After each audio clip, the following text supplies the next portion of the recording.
بنورنا الدنيا وننشر في الفضاء أملا ونعلي عزم همتنا فمن طلب العلا وصل. سيدنا وحبيبنا وحبيب رب العالمين محمد وعلى آله وأصحابه ومن هدى بهديه إلى يوم الدين. باب ظهور الفتن. وبه قال حدثنا عياش بن الوليد قال حدثنا عبد الأعلى قال حدثنا معمر عن الزهري عن سعيد عن أبي هريرة رضي الله عنه وعنهم أجمعين عن النبي صلى الله عليه وسلم قال: يتقارب الزمان وينقص العمل ويلقى الشح وتظهر الفتن ويكثر الهرج. قالوا: يا رسول الله أيما هو؟ قال: القتل. وقال شعيب ويونس والليث وابن أخي الزهري عن الزهري عن حميد عن أبي هريرة رضي الله عنه وعنهم أجمعين عن النبي صلى الله عليه وسلم.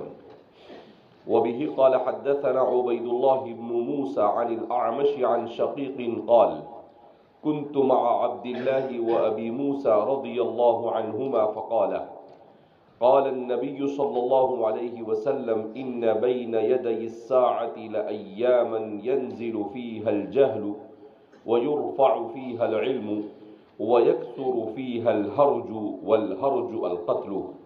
وبه قال حدثنا عمر بن حفص قال حدثنا أبي حدثنا الأعمش قال حدثنا شقيق قال: جلس عبد الله وأبو موسى رضي الله عنهما فتحدثا فقال أبو موسى: قال النبي صلى الله عليه وسلم: إن بين يدي الساعة أياما يرفع فيها العلم وينزل فيها الجهل ويكثر فيها الهرج والهرج القتل. وبه قال حدثنا قتيبة قال حدثنا جرير عن الأعمش عن أبي وائل قال: إني لجالس مع عبد الله وأبي موسى رضي الله عنهما وعنهم أجمعين فقال أبو موسى: سمعت النبي صلى الله عليه وسلم يقول مثله: والهرج بلسان الحبش القتل. وبه قال حدثنا محمد قال حدثنا غندر قال حدثنا شعبة عن واصل عن أبي وائل عن عبد الله رضي الله عنه وعنه أجمعين وأحسبه رفعه قال: بين يدي الساعة أيام الهرج يزول فيها العلم ويظهر فيها الجهل. قال أبو موسى: والهرج القتل بلسان الحبشة. وقال أبو عوانة عن عاصم عن أبي وائل عن الأشعري رضي الله عنه وعنهم أجمعين أنه قال لعبد الله: تعلم الأيام التي ذكر النبي صلى الله عليه وسلم أيام الهرج نحوه؟ قال ابن مسعود رضي الله عنه: سمعت النبي صلى الله عليه وسلم يقول: من شرار الناس من تدركهم الساعة وهم أحياء. باب ظہور الفتن کے عنوان سے کتاب الفتن کے تحت یہ 5واں باب ہے، جس میں ایسی روایتوں کو بیان کر رہے ہیں جن روایتوں میں خاص طور پر 3 چیزوں کا ذکر ہے۔ ایک تو ان روایتوں میں ذکر ہے کہ قیامت کی نشانیوں میں سے ایک بڑی نشانی یہ ہے کہ وقت سے برکت اٹھ جائے گی۔ قرب قیامت یعنی بڑی نشانیوں کے ظاہر ہونے سے پہلے دوسری نشانی یہ ہے کہ شح عام ہو جائے گا، یعنی بخیلی عام ہو جائے گی۔ اور قیامت کی نشانیوں میں سے ایک اہم نشانی یہ ہے کہ قتل و غارت گیری عام ہو جائے گی۔ اسی طرح قیامت کی نشانیوں میں سے ایک اہم نشانی یہ ہے کہ جہالت عام ہو جائے گی اور علم دین اٹھا لیا جائے گا۔ امام بخاری نے اس طرح کی تمام روایتوں کو اس باب میں جمع کیا ہے اور اخیر میں باب کو ختم کیا کہ جب یہ ساری چیزیں عام ہوگی کہ علم دین سے بے اعتنائی برتی جائے گی، بخل عام ہو جائے گا، تو لوگوں میں برائی عام ہوگی، یہاں تک کہ روئے زمین پر صرف اور صرف برے لوگ رہ جائیں گے۔ اور جب صرف برے لوگ رہ جائیں گے اور اچھے لوگ اٹھا لیے جائیں گے، تو فرماتے ہیں کہ اسی حالت میں قیامت کسی بھی وقت واقع ہو جائے گی۔ تو پہلی روایت ہے جس کو امام بخاری اپنے شیخ عیاش ابن الولید سے روایت کر رہے ہیں کہ عیاش ابن الولید الرقام البصری فرماتے ہیں حدثنا عبد الاعلی، ہمیں بیان کیا عبد الاعلی ابن عبد الاعلی السامی نے، باپ اور بیٹے دونوں کا نام ایک جیسا ہے، عبد الاعلی ابن عبد الاعلی السامی۔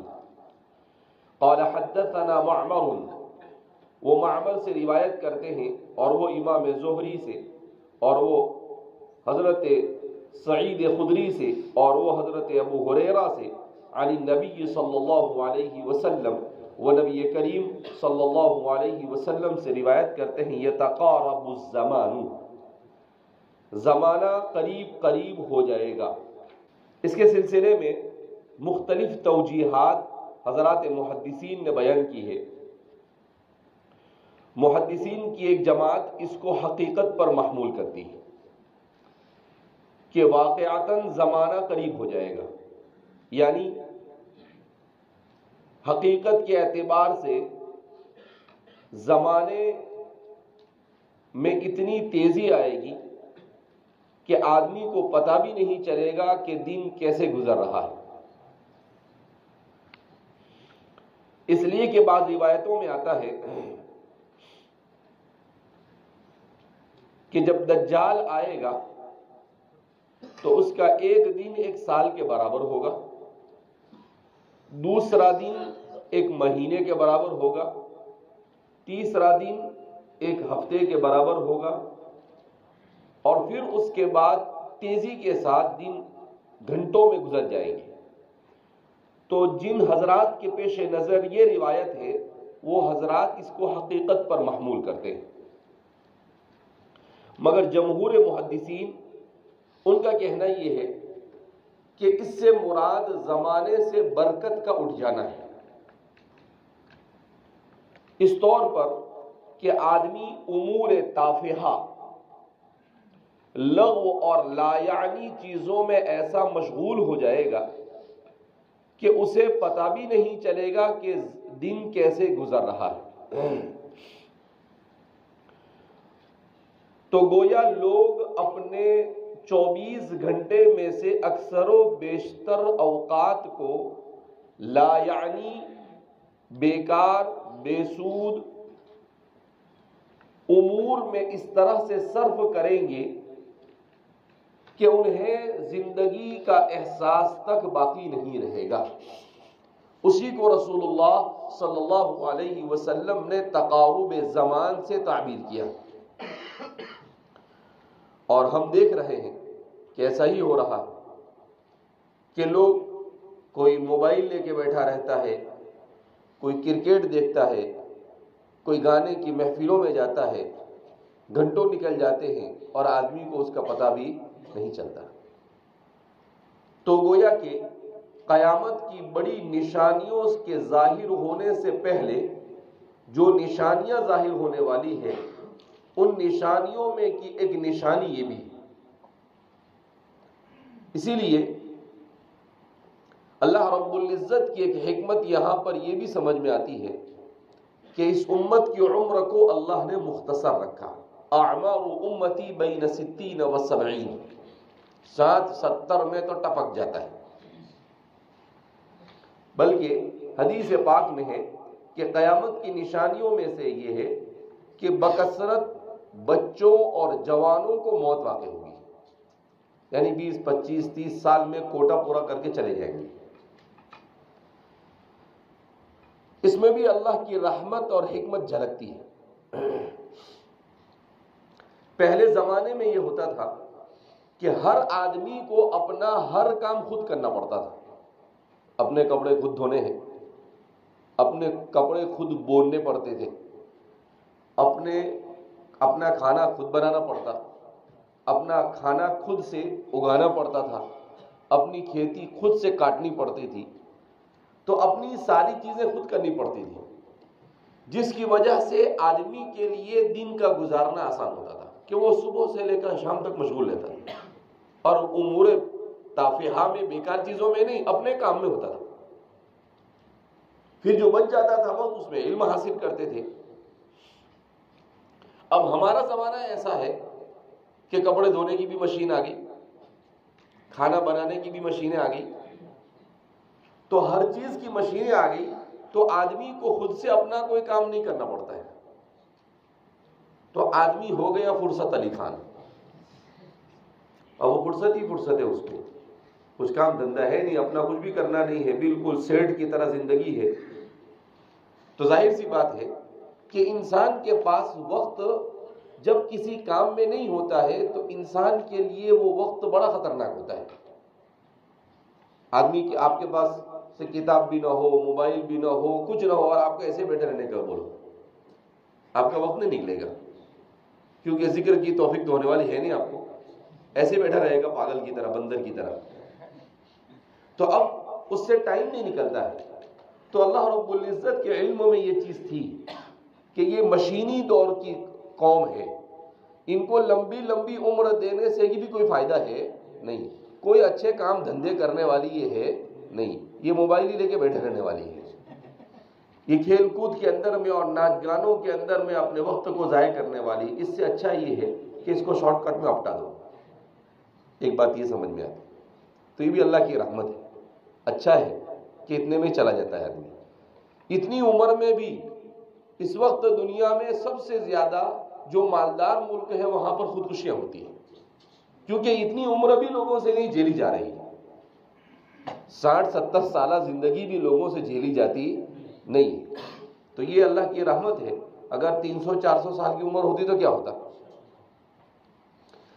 دوسری بات یہاں پر یہ بھی سمجھ میں آتی ہے کہ اللہ رب العزت نے اس امت کی عمر کو اس لیے بھی کم رکھا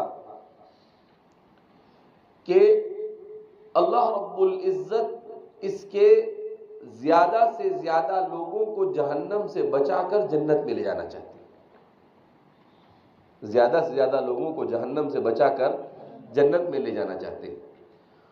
تو اللہ رب العزت نے رسول اللہ صلی اللہ علیہ وسلم کے ذریعے سے اتنے شارٹ کٹ راستے بتائے کہ اتنی سی عمر میں وہ 500, 700, 800, 900 سال کی عبادت کر گزرتا ہے اگر وہ صحیح معنی میں اسے صرف کرے تو. اور اس دنیا میں آنا اور انسان کا طویل العمر ہونا یہ کسی مصرف اور کام کا نہیں. انسان کا اس دنیا میں آنا اس وقت وصول ہوتا ہے جب انسان کچھ یہاں سے ایسا کر کر جائے کہ اسے وہاں کامیابی مل جائے، آخرت میں کامیابی مل جائے.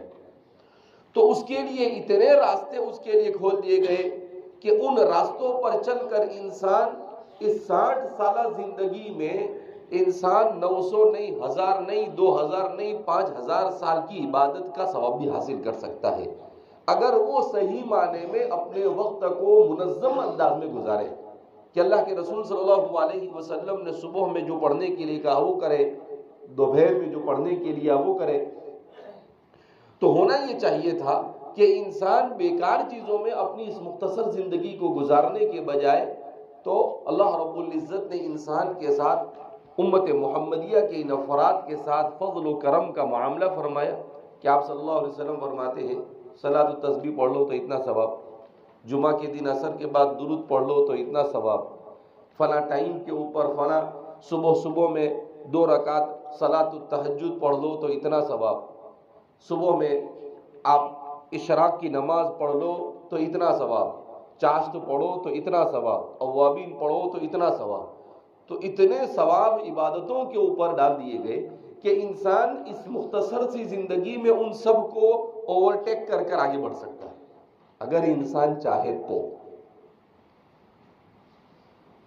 پھر بھی اگر سستی کرے تو اللہ رب العزت نے کیا کہا؟ انا انزلناہ فی لیلۃ القدر وما ادراک ما لیلۃ القدر لیلۃ القدر خیر من الف شہر.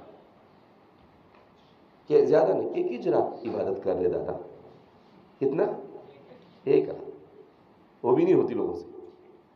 خیر من الف شہر، ایک رات عبادت کر اور 1000 رات عبادت کا ثواب حاصل کر. اور کیا چاہیے؟ تو اگر زندگی میں 5-10 راتیں بھی انسان لیلۃ القدر کی عبادت کے ساتھ گزار دے وے تو کتنا ہو گیا؟ ایک رات کے 83 سال ہوتے. 1000 کا اگر آپ حساب لگاؤ تو کتنے ہوتے؟ تو اب ایک رات 83 سال کی ہے.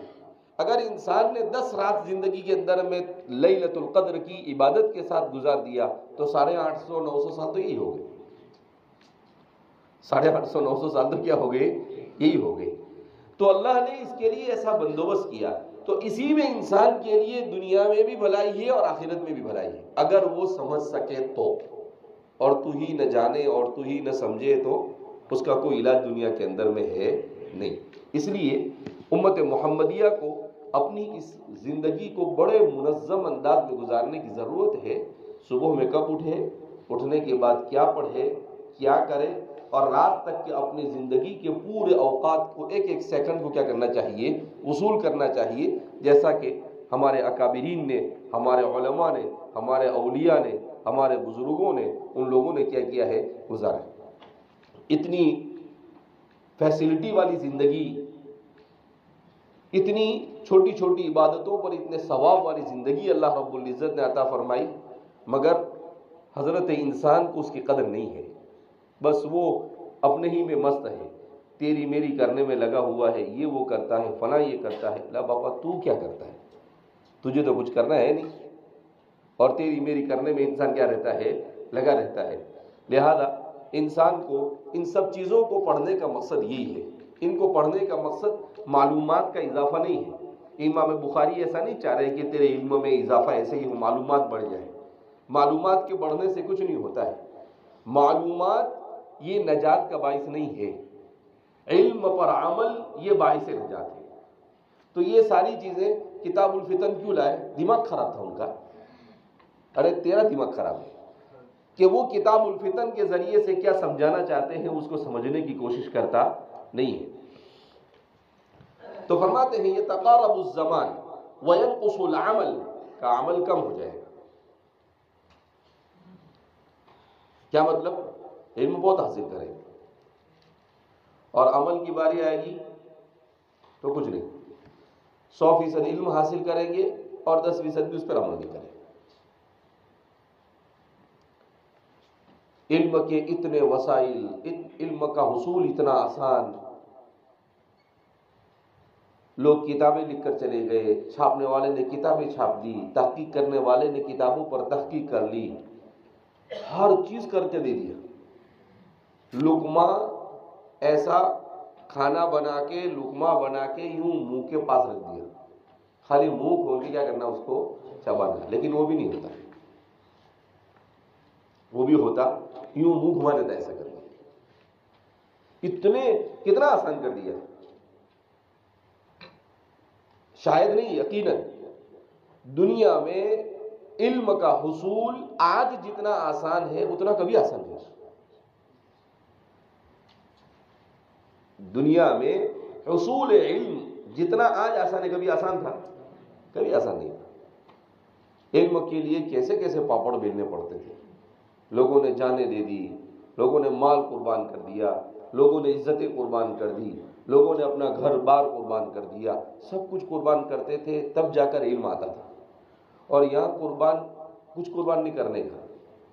کھانا بھی فری میں، سونا بھی فری میں، اوپر سے وظیفہ بھی، گھر جانے کو کرایہ اس میں بھی کنسیشن، ہر چیز سارے، یعنی ضرورت تمہاری مگر اللہ سارے اسباب مہیا کر رہا ہے. اس کے بعد بھی کیا کرتا رہتا ہے؟ نخرے کرتا رہے گا. پڑھنے کی نہیں سمجھ پڑے گی، لیکن 70 قسم کے نخرے نکالنے کی کیا کرے گی؟ سمجھ پڑے گی.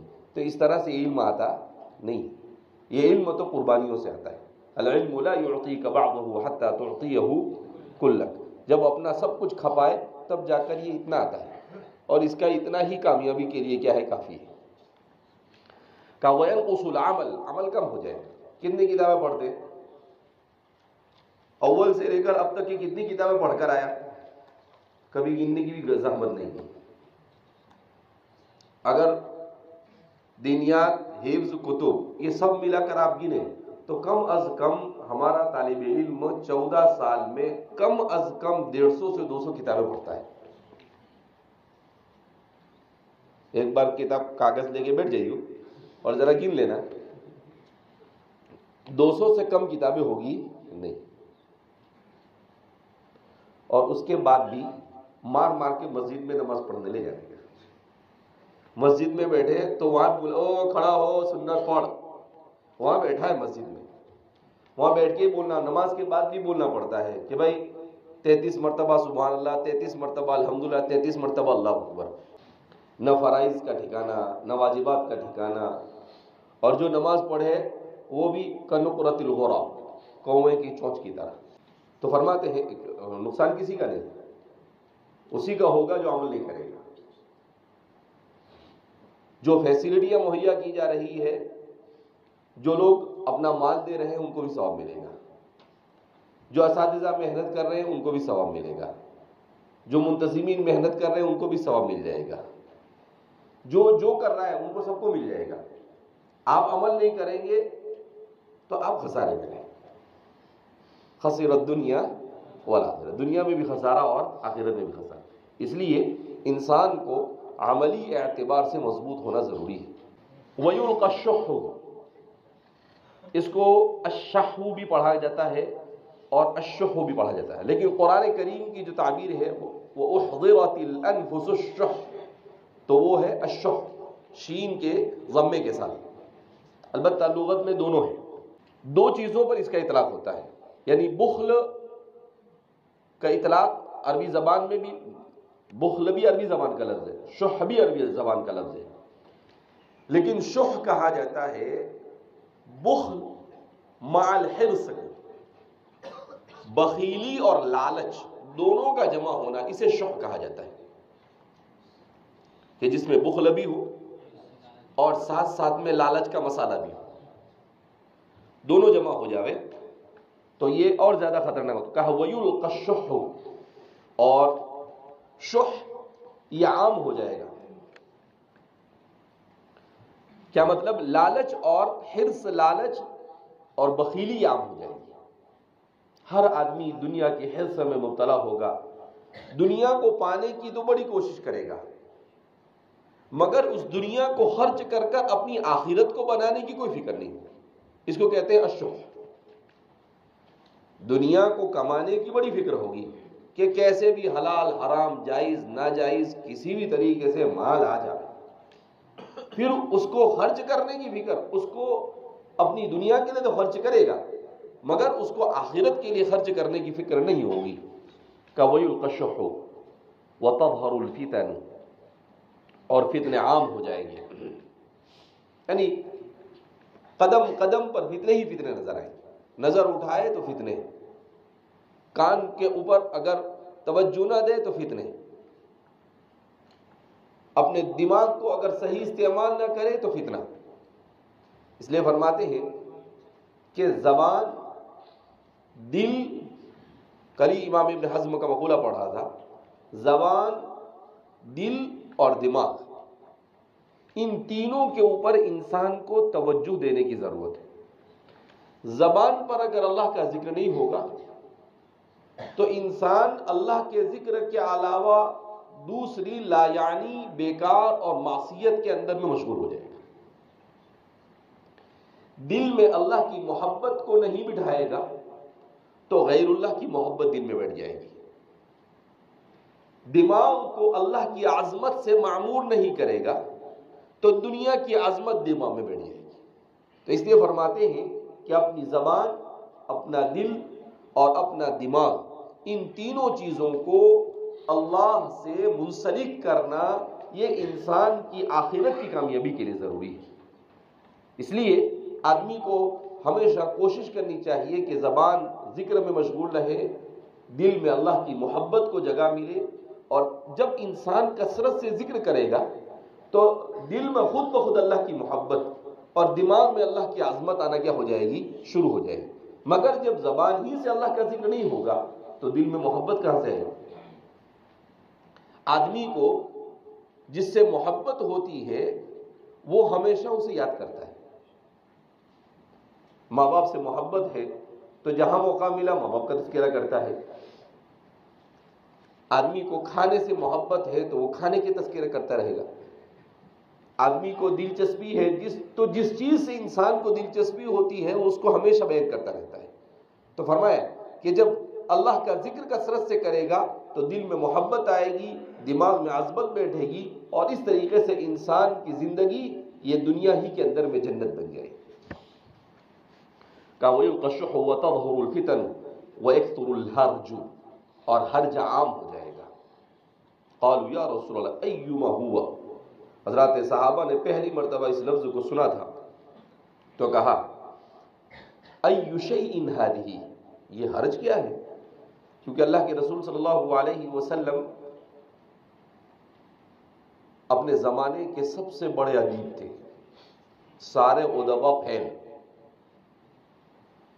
کوئی آپ کے سامنے فصیح اور بلیغ اور ادیب کوئی ٹک سکتا تھا نہیں۔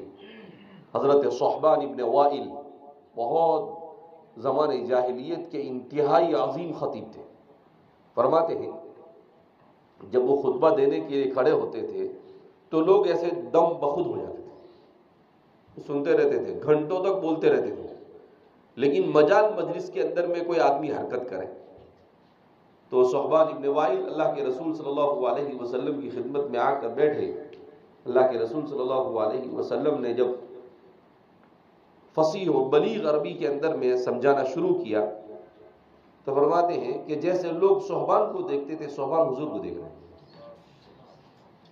دیکھے جا رہے ہیں، ایسا لگتا تھا جیسے ان کی آنکھیں پتھرا گئی، حرکت نہیں کرتے۔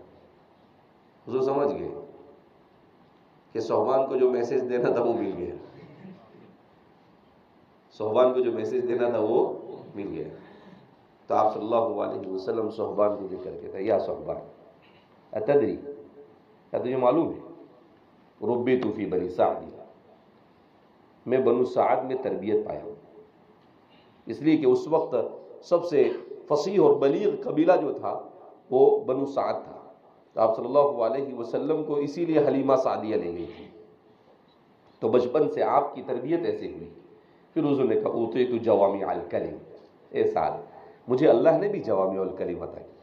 ایک تو بنی سعد میں تربیت ملی، اوپر سے اللہ رب العزت نے میرے اوپر فضل کیا کہ اللہ نے مجھے ایسی زبان عطا فرمائی۔ تو فرماتے ہیں کہ نور علی نور یہدی اللہ لنورہ من یشاء۔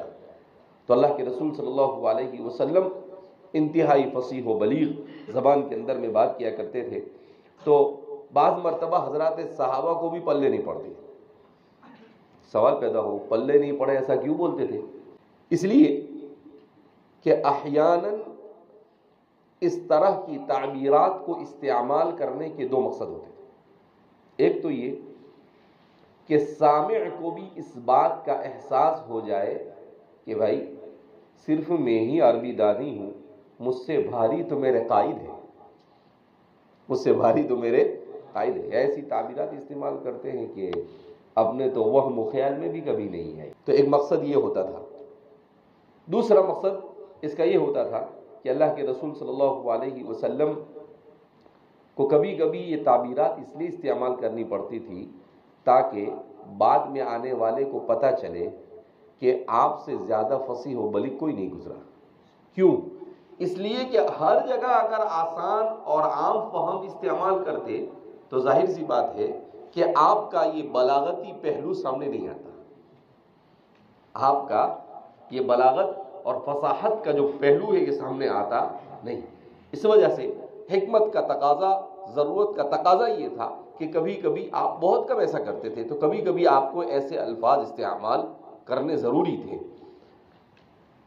وَيَكْثُرُ الْهَرْجُ قَالُوا يَا رَسُولَ اللَّهِ أَيُّمَا هُوَ، کہ اللہ کے رسول صلی اللہ علیہ وسلم یہ ہے کیا؟ قال القتل القتل، تو آپ صلی اللہ علیہ وسلم نے کہا قتل و غارت گیری، قتل و غارت گیری، کہا قتل عام ہو جائے۔